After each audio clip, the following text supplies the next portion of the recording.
Peter, you're our treasurer for the Costa Press Club. You're originally from Sydney and you began your journalistic career in 1978 working as a reporter, a sports correspondent, feature writer and a columnist, amongst other things, on weekly and daily newspapers. You travelled to Europe and decided in 1984 to settle here in the Costa del Sol.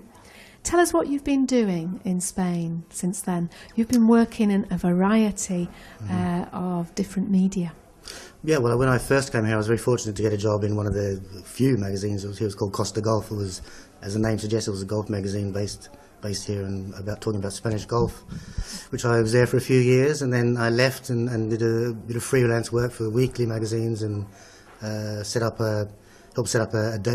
two weekly magazines.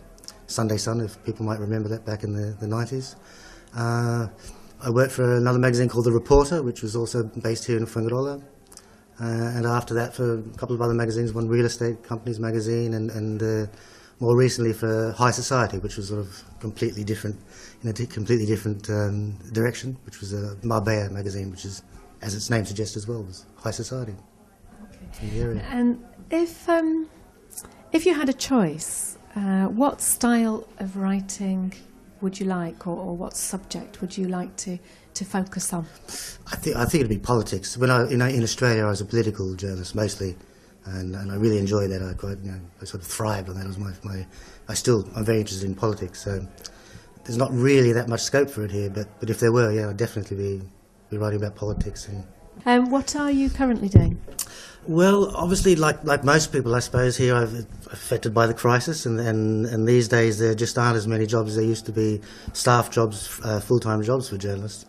So a few years ago I set up my own little editorial services business, if you like, and I offer myself as an editor, as a writer, translator as well, and I'm working for a couple of local magazines as an editor and collaborating with a couple of others as well. Very busy then.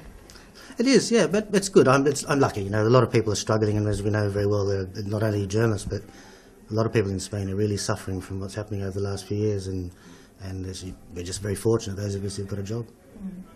Now, at the start of 2002, you helped to launch the Costa Press Club, and you were elected treasurer. You're still treasurer. I am.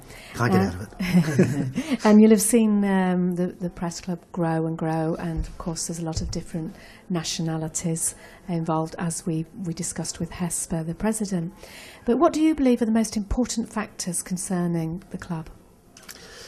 I think when we set it up was because we wanted to have a sort of a place where anyone who was working in the media could get together on a regular basis, and mainly social, where you could just get to have a nice little dinner together or lunch occasionally, but also a little bit of networking and getting to know other people, and sort of, because we were a quite disparate lot when we set it up. In the early days, obviously, it was just a few of us, and we all met quite regularly, and we knew each other quite well.